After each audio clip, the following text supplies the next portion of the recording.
दोस्तों मैं गुलरेज उस्मानी वेलकम करता हूं आपका budgies bird and beauty channel में। और उम्मीद करता हूं कि आपके बर्ड्स भी बहुत अच्छे होंगे और आप अपने बर्ड्स का बहुत अच्छे से ख्याल भी रख रहे होंगे।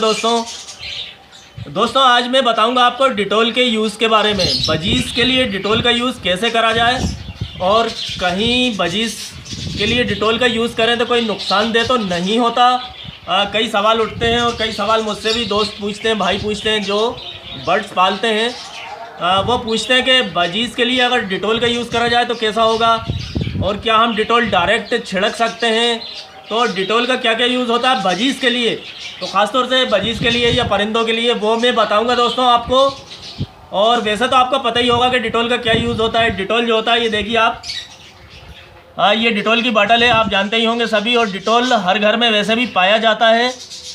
और डिटॉल का परिंदों के लिए क्या यूज़ है तो हम उस पर बात करेंगे। तो मैं आपको बता रहा हूँ कि अगर जैसे आपके कहीं परिंदे के लग जाती है या चोट वगैरह लग जाती है तो क्या करें, आप डिटॉल को डायरेक्ट ना लगाएं। क्या सबसे बड़ी गलती करते हैं कि डायरेक्ट डिटॉल को लगा देते हैं, ऐसे ही ऐसी बूंद छिड़क दी या बूंद डाल दी डिटॉल की रुई से।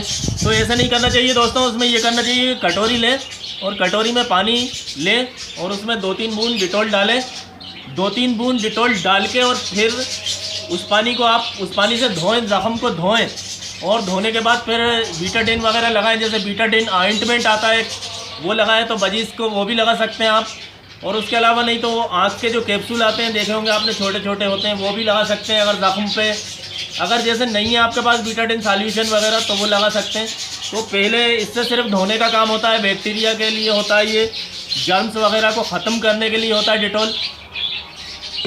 और दोस्तों दूसरा यूज़ डिटॉल का जो सबसे ख़ास यूज़ है जो मैं करता हूँ वो मैं आपको बताऊँगा। कि डिटॉल का मैं क्या करता हूँ कि जैसे कि ये कॉलोनी दिख रही है आपको, और इसकी जब सफाई करते हैं तो कॉलोनी की सफाई करने के बाद जो फर्श होता है वहाँ पे मैं डिटॉल छिड़क देता हूँ और उसको पानी में मिला के छिड़कता हूँ। तो पानी में कितना मिलाते हैं तो वो मैं पानी में मिला लेता हूँ और फिर आपके सामने मैं छिड़क के बताऊँगा कि कैसे कॉलोनी में छिड़कते हैं। तो दोस्तों इसको पानी में मिला लेते हैं पहले। और ये देखिए आप, ये जो बाटल दिख रही है आपको, ये जो बाटल देख रहे हैं आप, ये 500 ml की है, आधा लीटर की है। और इसमें हम पानी डाल लेंगे। और दोस्तों हम कॉलोनी के अंदर या बाहर डिटॉल का यूज़ इसलिए करते हैं कि ये बैक्टीरिया को मारता है, जर्म्स को मारता है और परिंदों को बीमार नहीं होने देता है। पानी इतना डालें दोस्तों कि यहाँ तक डाल लें, ताकि फिर थोड़ा डिटॉल डालने में आपको फिर आसानी हो। और फिर इसे मिलाते हैं ना तो ये ऊपर नीचे हो, और जब ये हिल के मिले तो इसमें जगह हो। तो ये देखिए आप, डिटॉल को हम इतना लेंगे, मैं बता रहा हूँ आपको कि डिटॉल को कितना लेना है। तो डिटॉल को लेना है, ये देखिए इतना लेना है। अब इसमें कम ज़्यादा हो जाए तो चलता है, इससे कोई नुकसान नहीं होता। ये देखिए आप, इतना इसमें इतना डालना है, दिख रहा होगा आपको, बस इतना डाल दिया आपने, इतना डिटॉल डाल दिया, ये काफ़ी होता है। आधा लीटर में ये हमने इतना डिटॉल डाल दिया है। और अब हम इसको मिला लेंगे अच्छे से। और ये जो स्प्रे बाटल है आपको दिख रही होगी, तो इसमें हमें स्प्रे करना है। तो ये देखिए, इसको थोड़ा हिला लीजिए, ऐसे करके हिला लेंगे तो ये पूरा मिल जाएगा आपस में। और फिर इसके बाद ऐसे डालना मैं आपको बताता हूँ। अब दोस्तों आप ये जो कॉलोनी देख रहे हैं ये खाली हो गई है, इसमें परिंदे बीमार हो गए थे तो मैंने सब सेल कर दिए और नई कॉलोनी बनाई थी, लेकिन वो सक्सेस नहीं हो पाया, एकदम परिंदे बीमार हो गए। तो मैंने सोचा कि ये जो मेरी पुरानी कॉलोनी है उसके परिंदे बीमार नहीं हो जाए, इसलिए मैंने ये परिंदे सब सेल कर दिए मुझे। अब दोस्तों हमें जो डिटॉल छिड़कना है तो ऐसे छिड़कना है, पहले तो पिंजरे के हम आसपास छिड़क देंगे ऐसे। और इसमें तो परिंदे हैं नहीं, मैं बता रहा हूँ आपको कि इस तरह से आसपास छिड़क देंगे।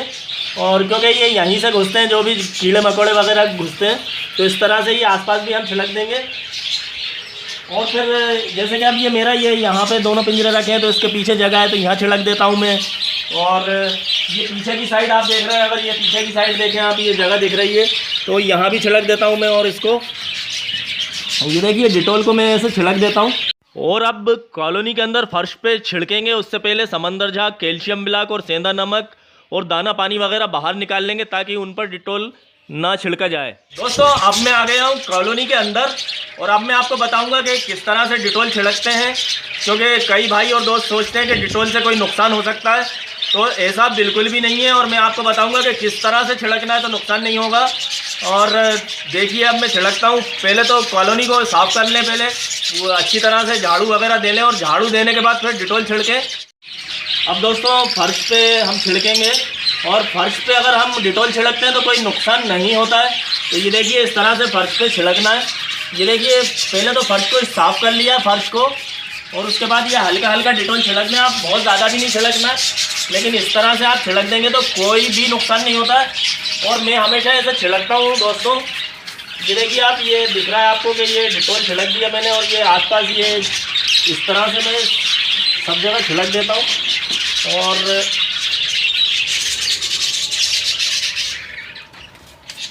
और आजकल क्या है, बारिश में ये इस तरह से छिड़कना बहुत ज़्यादा ज़रूरी है, नहीं तो कई बीमारियां हो सकती हैं बारिश में, क्योंकि बारिश में जरासीम जो होते हैं वो ज़्यादा पलते हैं।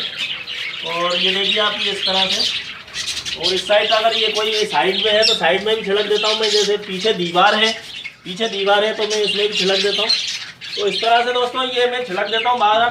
बस मटकियों में नहीं छिड़कते और मटकियों के आसपास नहीं छिड़कते, बाकी ये फर्श पे आप छिड़क सकते हैं, कोई नुकसान नहीं होता है। तो इस तरह से दोस्तों डिटॉल छिड़कना है आपको। डिटॉल पिंजरे के आसपास छिड़क दें और फर्श पे छिड़क दें और फिर या पिंजरे को आप उठा दें। अगर जैसे पिंजरा उठाने वाला है आप उठा सकते हैं, तो पिंजरा उठा के और फिर फर्श पे छिड़क दें और फिर बाद में पिंजरा रख दें। तो इस तरह से आप कर सकते हैं। और पिंजरे की जाली वगैरह पे भी आप छिड़क सकते हैं। तो इस तरह से डिटॉल छिड़क दें दोस्तों। जो डिटॉल छिड़कने से जो है कि बीमारियों से परिंदे बचे रहते हैं। तो फिर अगले वीडियो में मुलाकात होती है, इजाज़त दीजिए।